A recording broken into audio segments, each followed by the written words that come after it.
Thank you very much. NDP MP Carol Hughes said there's grave concerns over policing in 45 First Nations. The call for action is in response to the federal government not renewing a policing contract on March 31st. This is leaving more than 30,000 people in those Indigenous communities without police service.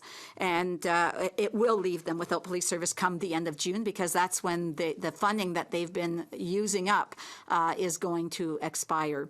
Lawyer Julian Faulkner says with no contract, policing services are now running on fumes. He claims that negotiations to renew the contract failed because specialized policing is not being considered for funding.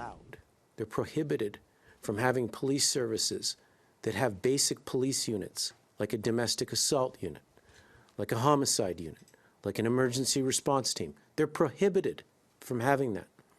Kai Liu of the Treaty 3 Police Services says the drug abuse, domestic violence, and a continued suicide crisis will not stop if the services cease to exist.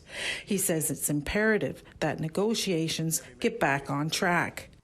June 5th, the Treaty 3 Police Service issued our last paycheck, or paychecks, to our members based on the funds we have in our bank. Right now, we have no funds left. And so we are living on a line of credit. And for those that have lines of credits, you know there's a limit.